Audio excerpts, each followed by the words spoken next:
The screams of the mules echoed through Serpent Canyon, louder than the terrifying crack of splintering wood that had come moments before. Lila Caldwell gripped the reins with white knuckles as the wagon lurched sickeningly to one side, her heart hammering against her ribs like a caged bird desperate for flight. The wheel had given way on the narrowest part of the trail, where the drop to the canyon floor below stretched hundreds of feet, a fall no living thing would survive. The year was 1874, and the Arizona Territory was as unforgiving as it was beautiful. Lila had known the risks when she'd set out alone from Tucson, but necessity had a way of making courage out of fear. Now, with the mules panicking and the wagon teetering at the edge of oblivion, that courage threatened to abandon her entirely. "Hold on," came a shout from somewhere behind her, a voice carried on the wind like salvation itself. Through the cloud of dust and her own terror, Lila caught sight of him, a lone rider pushing his horse at a breakneck pace toward her failing wagon. The cowboy's hat flew from his head as he drove his mount forward, revealing sun-streaked dark hair and a face set in grim determination. The wagon creaked ominously, listing further as the frightened mules strained against their harnesses, inching closer to the precipice. Lila couldn't move, couldn't breathe. Every second stretched into eternity as she watched death approach in slow, terrible clarity. Then he was there. The stranger leapt from his horse to the driver's seat beside her, one hand seizing the reins while the other wrapped around her waist. "Jump when I say," he commanded, his voice steady despite the chaos. His eyes met hers, intense, reassuring, the color of a summer storm. Now, in a blur of motion, he pulled her from the wagon as the mules finally lost their footing. Lila felt herself airborne for one heart-stopping moment before landing hard against the stranger's chest as they tumbled to the ground. The sickening sound of the wagon plummeting into the canyon depths followed, along with the panicked braying of the mules as they went over. They rolled to a stop several feet from the edge, his body shielding hers from the rocky ground. For several heartbeats, they remained frozen, the man's arms still wrapped protectively around her, both of them breathing hard from exertion and fear. "Are you hurt, madam?" he finally asked, pulling back to examine her face with concern. "I don't think so," Lila managed, her voice trembling almost as badly as her hands. "You saved my life. Thank you, Mr. Forrester. Isaac Forrester." He helped her to her feet, steadying her with a gentle grip. "And you're welcome, though I wish I could have saved your wagon too." Lila turned to look at the edge where her wagon had disappeared, reality crashing over her like a wave. Everything she owned had just vanished into the canyon. Her supplies, her clothes, the money hidden in a lockbox beneath the driver's seat, all gone. Tears welled in her eyes before she could stop them. "Everything I had was in that wagon," she whispered. Isaac's expression softened. "I'm sorry about that, but things can be replaced." His gaze traveled down the dangerous trail they'd been on. "What were you doing out here alone, Mississippi?" "Caldwell. Lila Caldwell." She straightened her shoulders, willing herself not to collapse into tears. "I was heading to Promise Creek. My aunt owns a small dress shop there. I'm to help her run it." Isaac nodded slowly. "Promise Creek is still 20 miles north. It'll be dark soon." He glanced at his horse, which had returned to them and was now grazing calmly nearby. "My camp's not far. You can stay there tonight, and I'll get you to town tomorrow." Lila hesitated, eyeing the stranger warily. He was tall, broad-shouldered, with several days' worth of stubble darkening his jaw. The gun at his hip and the worn leather of his clothes spoke of a man accustomed to the harsh realities of frontier life. Yet there was something in his eyes that inspired trust, a steadiness, a quiet honor. "I don't make a habit of accepting invitations from men I don't know, Mr. Forrester." A small smile tugged at his lips. "And I don't make a habit of rescuing ladies from canyon edges, Miss Caldwell. But here we are." He gestured to the vast, empty landscape around them. "Your options are limited, I'm afraid." The truth of his words struck her. Night in the canyon would bring cold and predators, both animal and perhaps human. She had no supplies, no protection. "Very well," she conceded. "I accept your offer." Isaac led his horse to a flat rock so Lila could mount more easily. Once she was settled, he swung up behind her, his chest warm against her back as he reached around her for the reins. "Hold on," he instructed, and she gripped the saddle horn as they began to move. The ride to Isaac's camp took less than an hour. He'd set up in a small clearing protected by a rock overhang, with a stream nearby.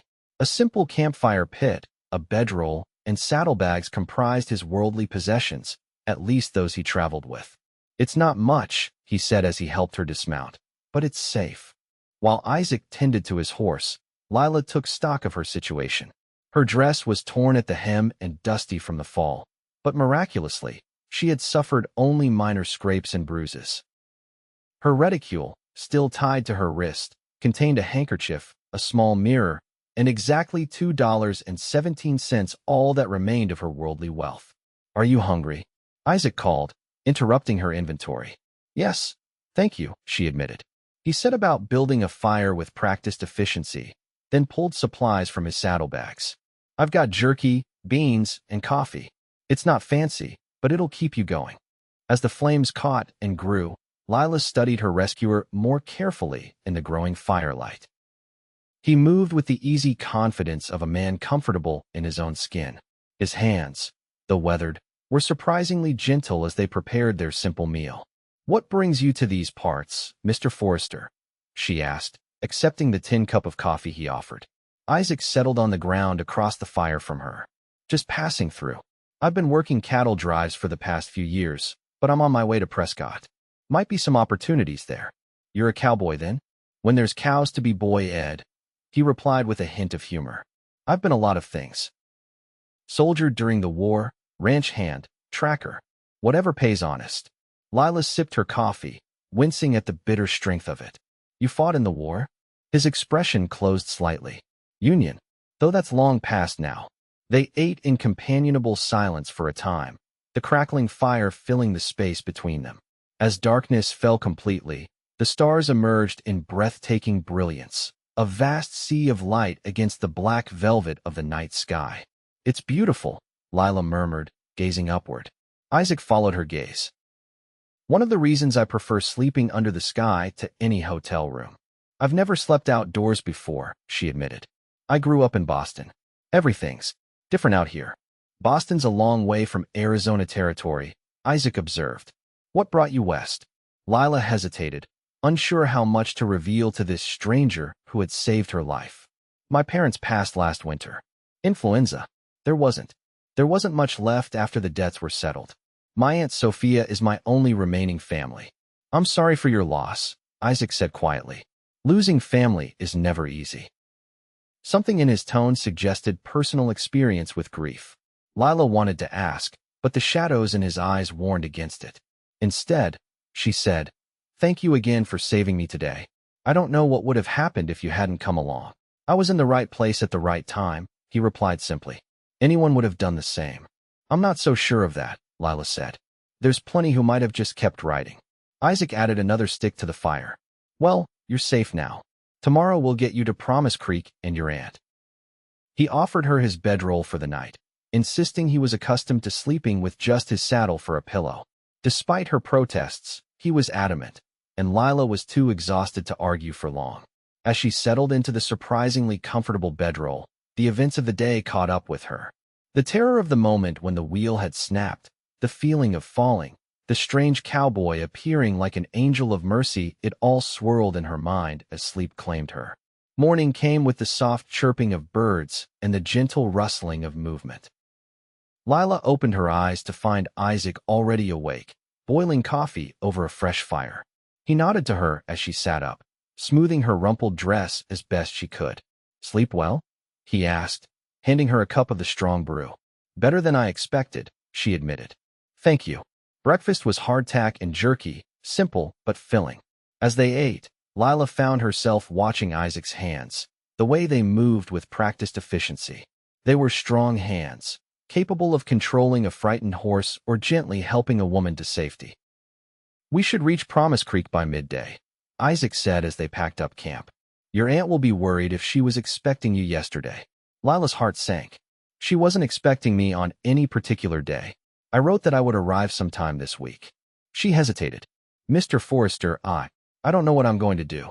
Everything I owned was in that wagon." Isaac considered her for a moment. "First things first. Let's get you to your aunt. Family has a way of making troubles seem smaller." They set out as the sun cleared the eastern horizon, Lila once again seated in front of Isaac on his patient horse. The proximity was both uncomfortable and oddly reassuring.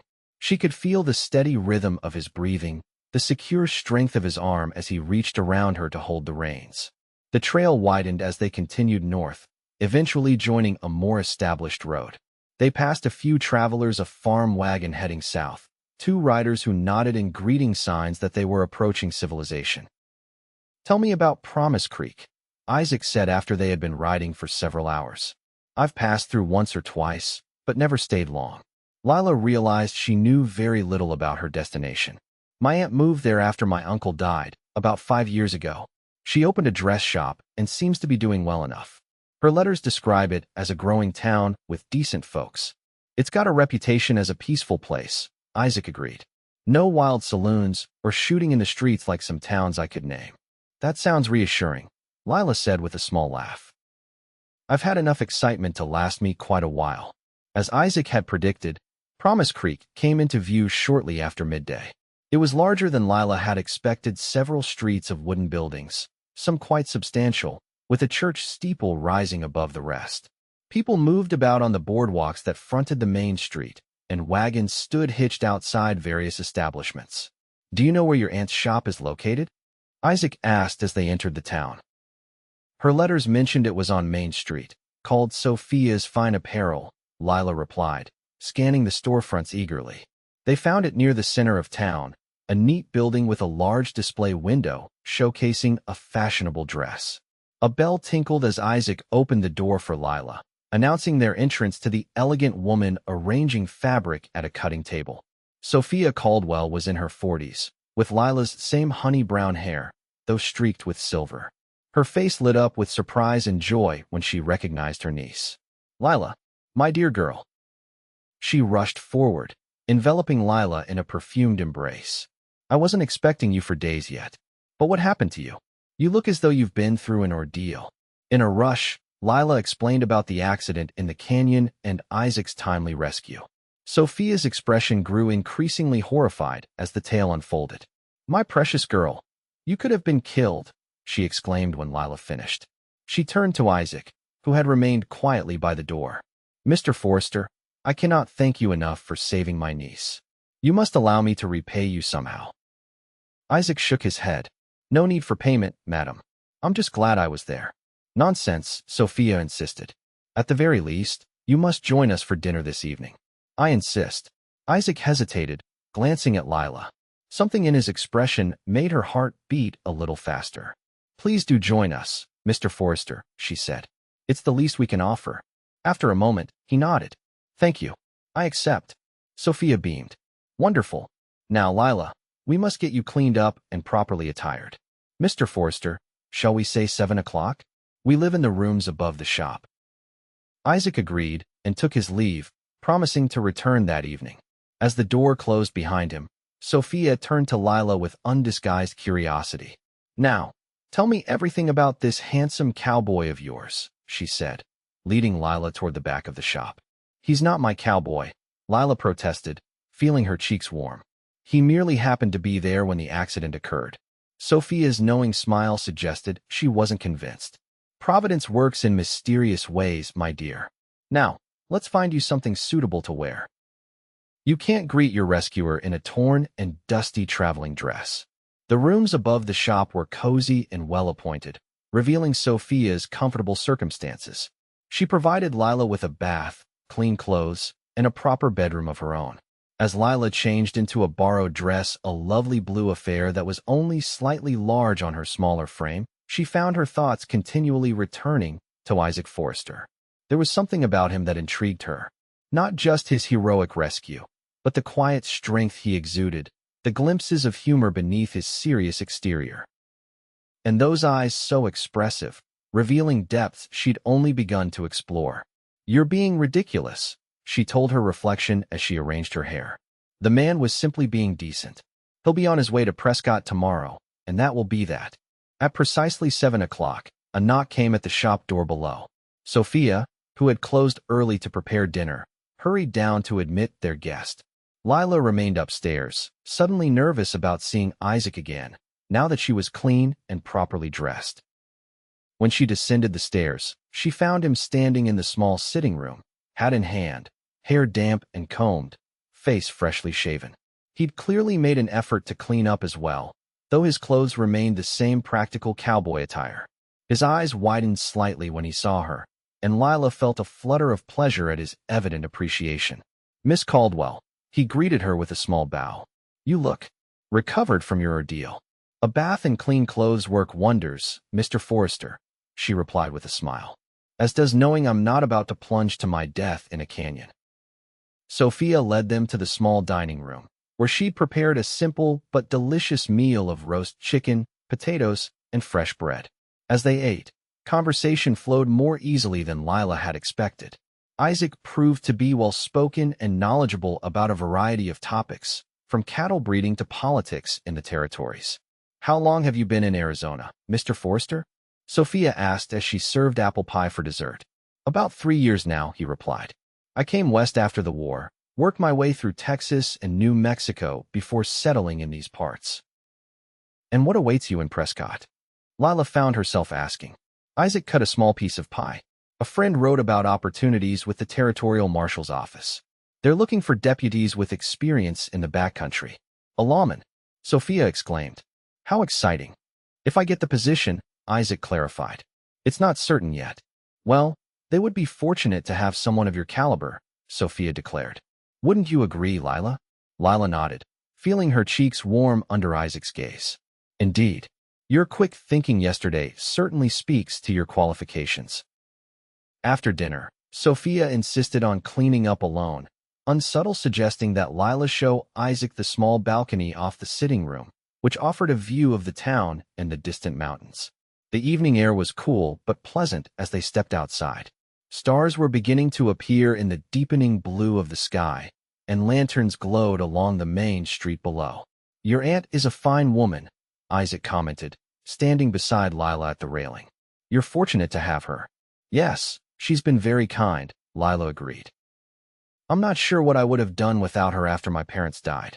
And now, after losing everything in that wagon." She shook her head. "It seems I'm destined to rely on the kindness of others." Isaac turned to face her. "There's no shame in accepting help when needed, Miss Caldwell. We all require it at times." "Please, call me Lila," she said impulsively.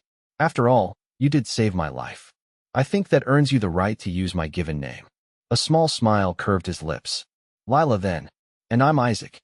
The way he said her name sent an unexpected warmth through her. They stood in companionable silence for a moment, watching as the last light faded from the western sky. "When do you plan to leave for Prescott?" Lila finally asked, surprised by how much she dreaded his answer. "Tomorrow or the next day," he replied. "Though." He hesitated, then continued, "I'm in no particular rush." Their eyes met, and something unspoken passed between them. Lila found herself studying the contours of his face, wondering what it would be like to trace the line of his jaw with her fingertips. The thought startled her, and she quickly looked away. "Well, Promise Creek seems like a pleasant enough place to rest before continuing your journey." "It's growing on me," Isaac said softly, and she knew he wasn't talking about the town. Their moment was interrupted by Sophia calling from inside. Lila stepped away from the railing, suddenly conscious of how close they had been standing.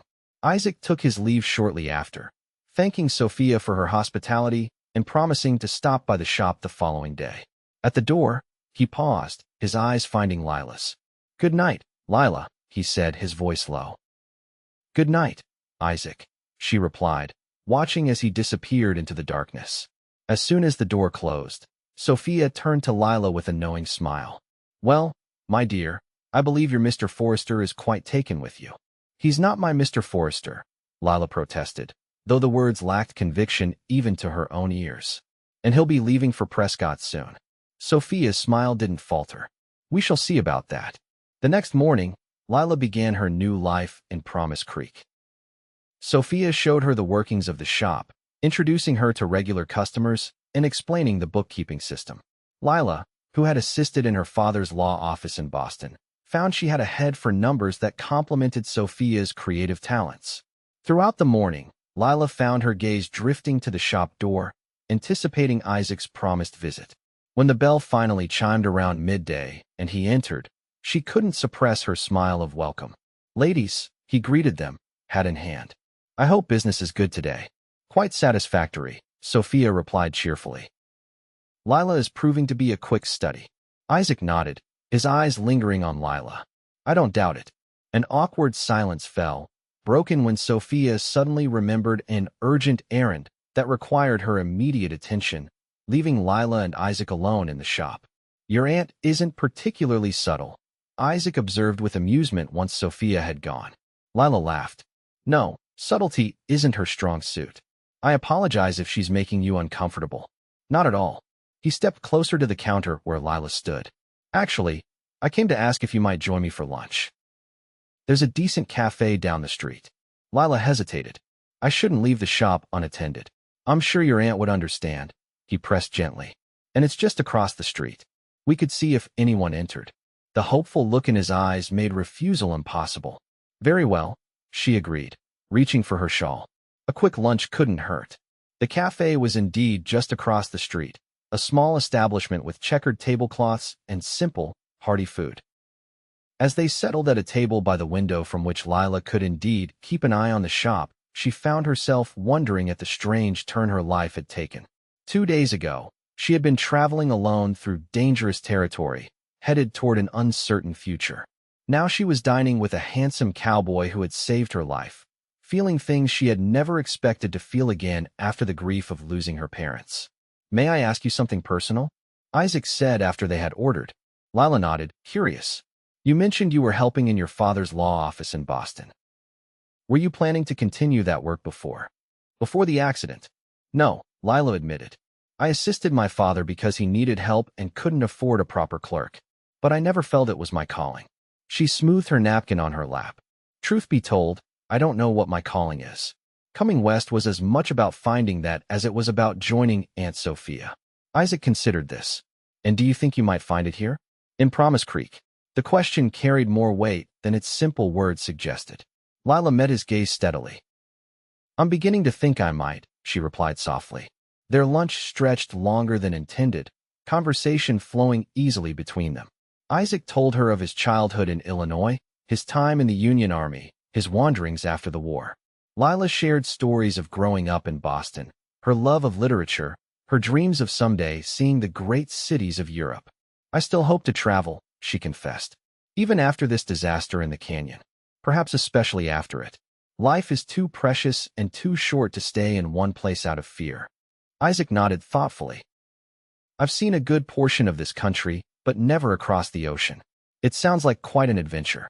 When they finally returned to the shop, Sophia was back, pretending she hadn't been watching them through the window for the past 10 minutes. She greeted them with an innocent smile that fooled neither.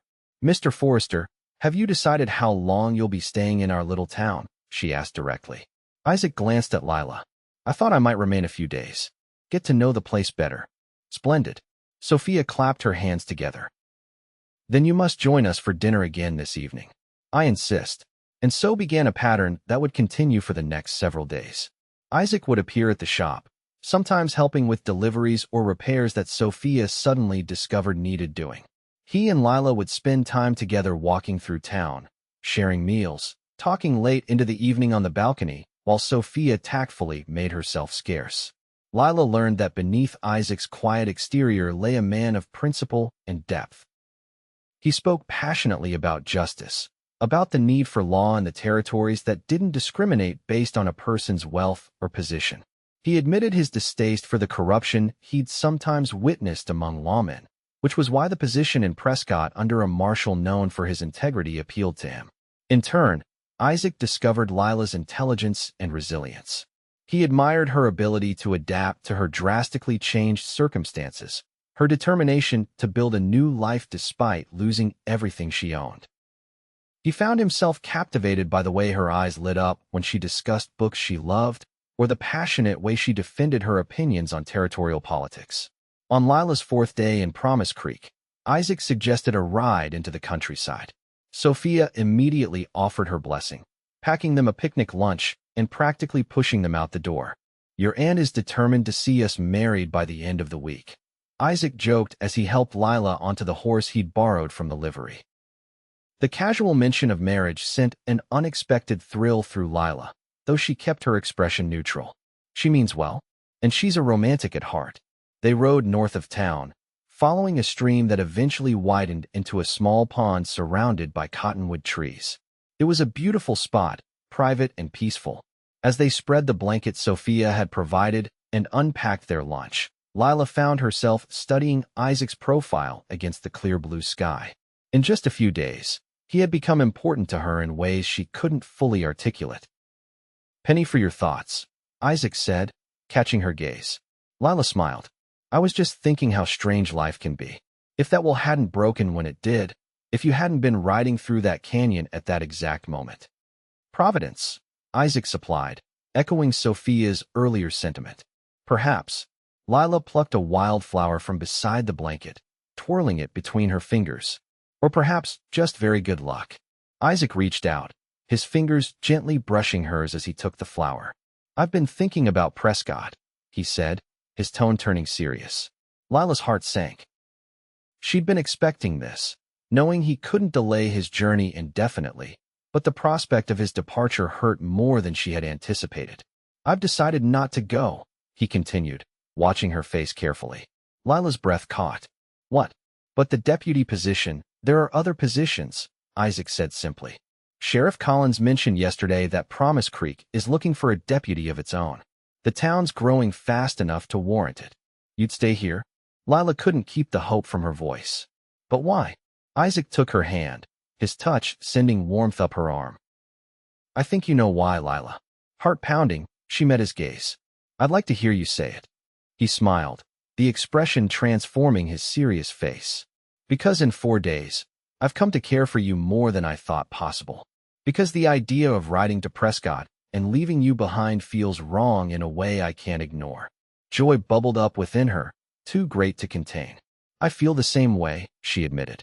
"I know it's fast, perhaps foolishly so, but there's nothing foolish about recognizing what matters." Isaac interrupted gently. "I've spent years wandering, never staying anywhere long enough to put down roots. But when I look at you, I see possibilities I never considered before." He brought her hand to his lips, pressing a kiss to her knuckles that sent shivers down her spine. "I'm not proposing marriage, not yet," he clarified. "That would be too soon, even for a man as certain as I am.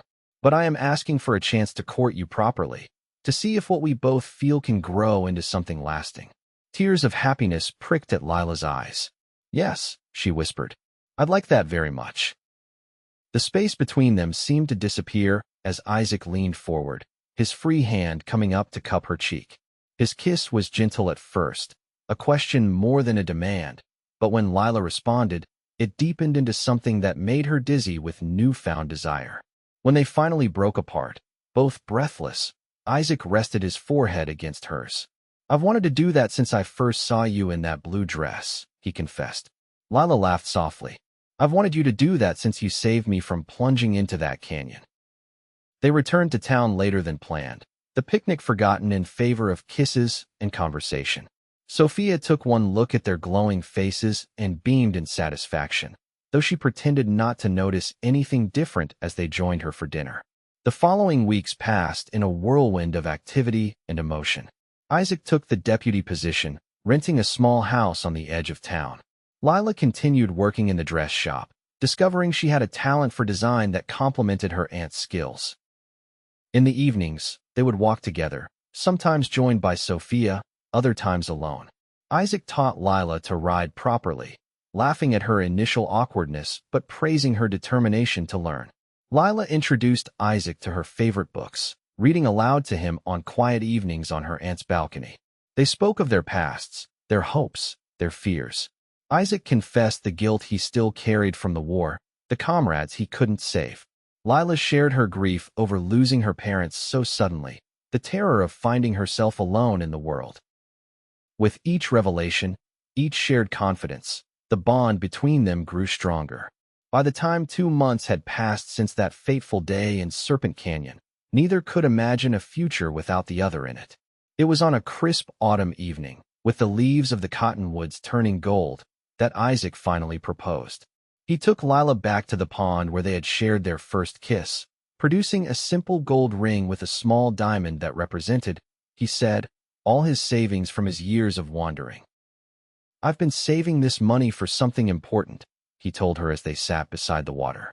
"I never knew what that would be until I met you. Now I know it was always meant for this for us, for our future together." Lila, overcome with emotion, could only nod her acceptance before throwing her arms around his neck. Their kiss sealed the promise, a pledge more binding than any legal document. Sophia was ecstatic at the news, immediately beginning preparations for a wedding that would, she insisted, be the social event of the season in Promise Creek. Isaac and Lila were content to follow her lead, their happiness too great to be troubled by details of flowers and cake and guest lists. They were married on the first day of winter, in the small church on Promise Creek's main street. Lila wore a gown of ivory silk that she and Sophia had designed together, with lace at the collar and cuffs that had once belonged to her mother. Isaac, resplendent in a new suit, waited for her at the altar with an expression of such joy and wonder that Lila nearly wept at the sight of him. Their vows were simple but heartfelt, promises to cherish and support each other through whatever life might bring. When the preacher pronounced them husband and wife, the cheer that went up from the assembled townspeople who had all come to know and respect both the new deputy and the dressmaker's niece nearly raised the church roof. The celebration continued at the town hall, with food and dancing lasting well into the night. As Isaac led Lila in a waltz, he whispered in her ear, "Did you ever imagine, when that wool snapped in the canyon, that we'd end up here?" Lila smiled up at him, her heart so full it might burst. "Never. But I'm beginning to believe in Providence after all." Later that night, in the small house that was now their home, they discovered each other in new ways, their passion tempered by tenderness, their desire guided by love. In Isaac's arms, Lila found a sense of belonging she had feared lost forever after her parents' deaths. In Lila's embrace, Isaac discovered the peace he had been seeking since the war's end. Spring brought new beginnings to Promise Creek. The dress shop, now officially Caldwell and Forrester Fine Apparel, expanded to include a millinery section. Isaac's reputation as a fair and capable deputy grew, bringing a sense of security to the growing town. It was on a morning much like the one when they had first met, bright, clear, with the scent of sage on the breeze, that Lila shared the news she had suspected for several weeks. Isaac had just returned from his morning rounds, hanging his hat on the peg by their door, when she took his hands and placed them gently on her still flat stomach. His eyes widened in understanding, joy blooming across his features like sunrise. "A baby? Are you certain?" Lila nodded, her own happiness mirrored in his expression. "Dr. Miller confirmed it yesterday. We're going to have a child, Isaac. A family of our own." He gathered her in his arms, lifting her feet off the floor as he spun her in a circle of pure elation. When he set her down, his eyes were suspiciously bright. "I never dared hope for this much happiness," he confessed, his voice rough with emotion. "A home, a wife I adore, and now a child. It's more than I ever believed I deserved." Lila framed his face with her hands. "You deserve every joy this world has to offer, Isaac Forrester. And I intend to spend the rest of my life making sure you receive it." Their lips met in a kiss that held all the promise of their shared future, the children they would raise, the life they would build, the love that had begun with a broken wagon wheel in a dangerous canyon and would continue, strong and true, for all their days to come. As autumn approached once more, marking a year since their first meeting, Lila gave birth to a daughter they named Hope. She had Isaac's storm gray eyes and Lila's honey brown hair, a perfect blend of them both. Standing together at the window of their bedroom, watching the sunset paint the distant canyon walls in shades of gold and rose, Isaac cradled his daughter while Lila leaned against his shoulder. "I ride through that canyon sometimes on my patrols," Isaac said softly, careful not to wake the sleeping infant. "Every time, I say a prayer of thanks for that broken wheel." Lila smiled, her heart full to bursting with the love she felt for this man and the tiny miracle they had created together. "As do I. Every single day." In the years that followed, Promise Creek continued to grow, as did the Forrester family. A son joined Hope 2 years later, followed by twin girls who kept the entire household on their toes with their mischief and laughter. Isaac eventually became sheriff when Old Collins retired, bringing his vision of fair and honest law enforcement to the expanding community. Lila's designs gained recognition beyond the territory, with orders coming from as far away as San Francisco for the elegant, practical women's clothing that bore her distinctive touch. They faced hardships, as all families do, drought years that tested the town's resilience, illnesses that brought fear and sleepless nights, the occasional trouble that required Isaac to strap on his gun and face danger.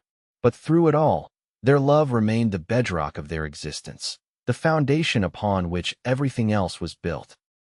On their 20th anniversary, with their children nearly grown and the town transformed into a prosperous community, Isaac took Lila back to Serpent Canyon. They stood at the spot where the wagon had gone over, now marked by a proper road with guardrails to prevent similar accidents. "I rode through here that day by chance," Isaac mused, his arm around Lila's waist. Gray streaked his dark hair now, and lines of experience framed his eyes. But to Lila, he was as handsome as the day he had swept her from certain death.